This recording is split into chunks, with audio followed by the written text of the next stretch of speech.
Good afternoon, Jukeboxers, and welcome to a special review episode of Leaves Life of Jukebox. Now, as promised, I had said I was going to do a reaction video, but I got a little bit impatient and decided to listen to the actual album, which I'm talking about, probably one of the biggest and most anticipated albums of the year, which is Claire Richards' Euphoria.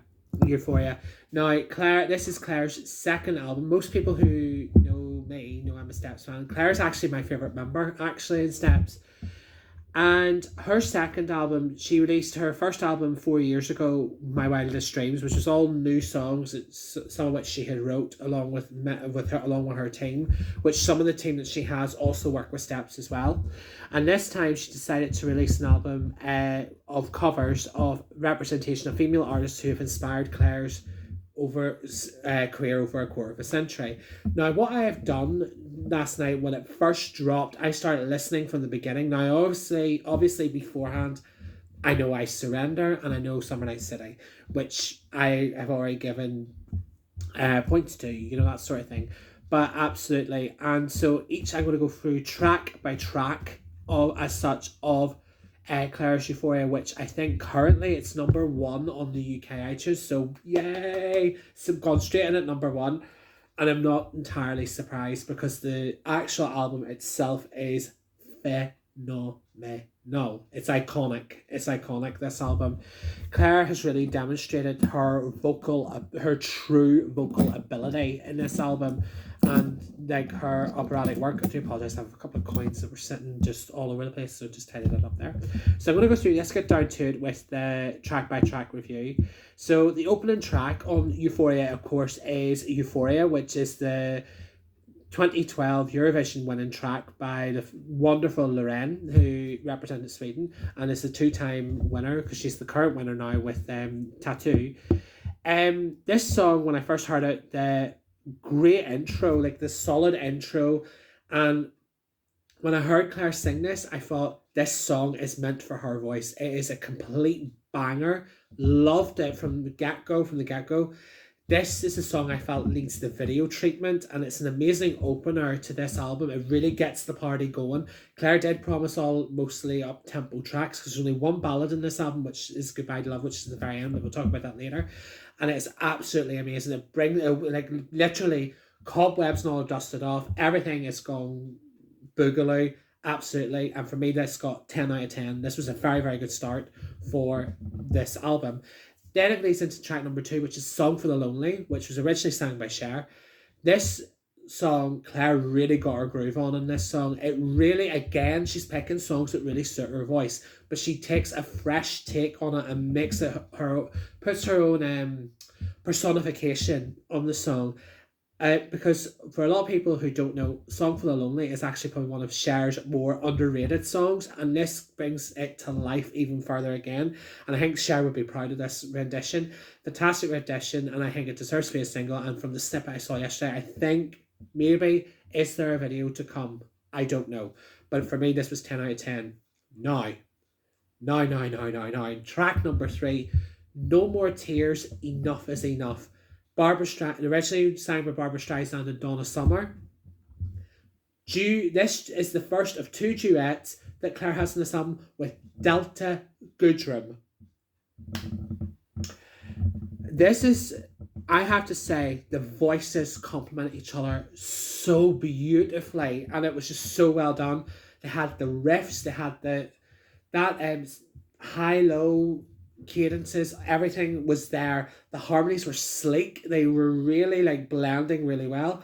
This was a duet I didn't think we needed, and this is definitely a track which I think deserves to be played. I can see this played in many gay clubs probably afterwards, and discos and nightclubs, especially with these two at the helm. It is so good. For me, probably one of the standout tracks of Euphoria is this song. So absolutely brilliant, 10 out of 10.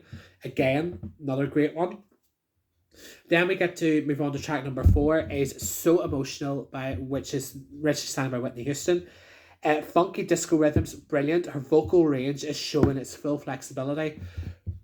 because there's so many highs and lows with the notes in this song. It's like it wouldn't be just, it's not an, it's vocally flexible, if that is such a term.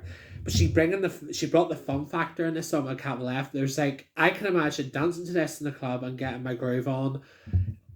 Probably this would be like somewhere you just be like mocking as if you're like, it's like, for anyone who is a Drag Race fan, I just feel like rose petals coming down doing a Sasha Velour and like there is nothing that love can do. I love it. And I love the choir aspect going into the final chorus. Brings it to full circle. It is fantastic. 9 out of 10. Really, really good song. And it's actually one that's probably increasing to more to 10 out of 10 because I'm listening to it constantly. But it's fantastic. Then we get to track number 5, which was the lead single for Euphoria, which is I Surrender, originally sung by Celine Dion.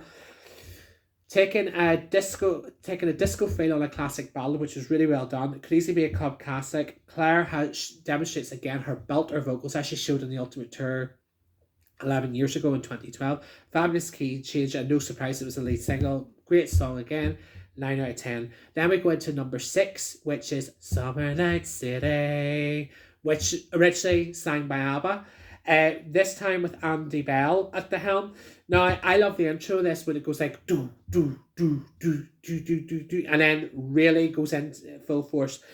I am not surprised ABBA's on this because obviously ABBA's had a big impact with Claire and also with Steps as well, because ABBA has played a big role in their sort of marketing maybe as well, for a better word.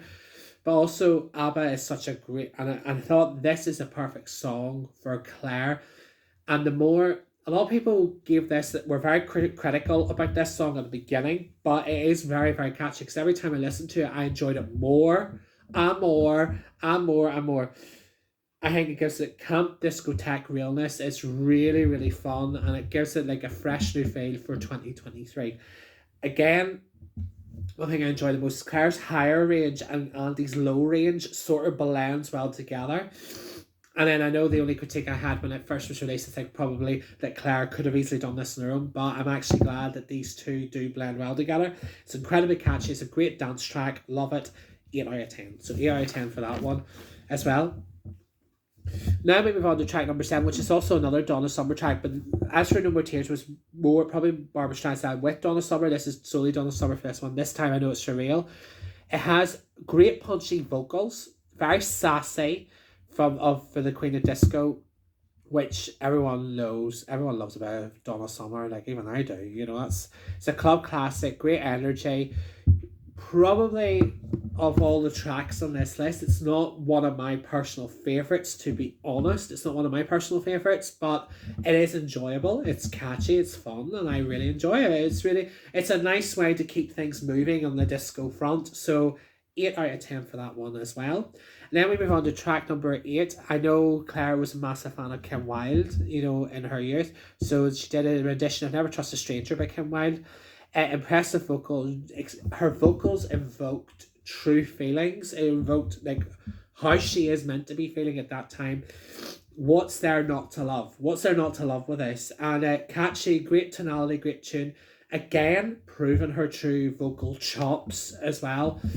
Because Claire's vocals, and I think for anyone who watched her on Popstar the Opera Star, seen how wide her range actually is, and she has that mezzo soprano to soprano range, and she can pull that off.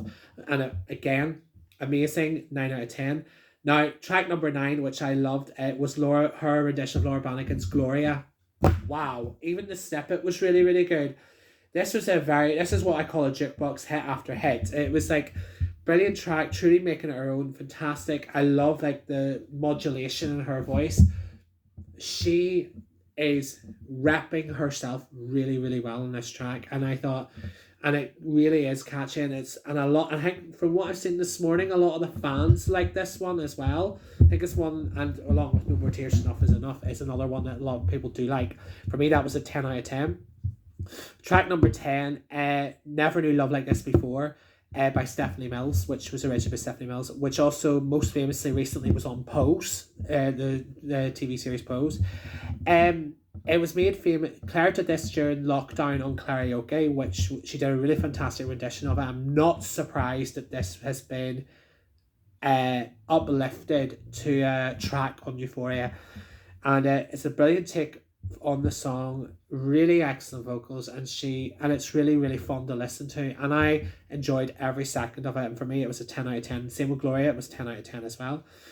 11, Love is a Battlefield, Pat Benatar. Now, this was probably for me one of the most surprising choices. I didn't realise, I thought I would have expected maybe like Annie Lennox or like Sweet Dreams Are Made of This or something like that. But Pat Benatar, a really, really good choice. Love is a Battlefield, really interesting choice. I love the electric 80s vibe, which obviously growing up with my parents, of course, that's something we've all come to love and enjoy in this house. Love it. And just in case you're wondering if I'm looking down, it's because I got my notes in front of me in case I forget my spot. Great track. I mean, Rock of Ages. I feel if Claire was to do another musical after her doing More of the Worlds, I think she would go well with Rock of Ages. Very good. I love the echo-ness of this. Probably not one of my top tracks, but definitely one that I will enjoy thoroughly going into as time goes on. So give it an 8 out of 10. Number 12, Xanadu by Olivia Newton-John. Wow, wow, wow. This shows Claire's voice at its absolute best. This has to be a single. This has to be a single because it's 10 out of 10, slam dunk. She really sold the vocal. The late Olivia Newton-John, I will say this, would be so proud. Nope. As I was saying, sorry, you might have seen a pause and then it says the doorbell rang because this is just the ride. I'll just show that in a moment. So as I said, Xanadu, 10 out of 10, absolutely fantastic. And at least the final track, Goodbye to Love by the Carpenters. Now, Karen Carpenter is one of Claire's favourite vocalists and truly beautiful. And what a perfect ender to this disco-tastic album. And the late Karen Carpenter would have been very, very proud of this. This was a 10 out of 10. Great, great track for what I call a great, great album. The whole album, the whole way through, has been fantastic. And for me, overall, it got 9.3 out of 10. So overall, 4.75 out of 5. It is a brilliant album. I recommend people listen to it, stream it, really, really enjoy it. And I can finally say my merchandise has arrived. So I got the cassette from Claire. I got the deluxe edition CD and my vinyl has arrived. So yeah, it is an absolute gem of an album. And to Claire, thank you for doing this again. Thank you for doing this. I know you are very much loved Women's Steps fans everywhere. And this album is just amazing. I love it. And I hope everyone enjoys it. And for now, I am taking time out from the jukebox for now. But I will be back soon with some new episodes, probably in October for Halloween time. So until then, enjoy Euphoria. Mwah. Speak to you soon. Take care. Bye. See you soon. Enjoy the rest of summer. Bye.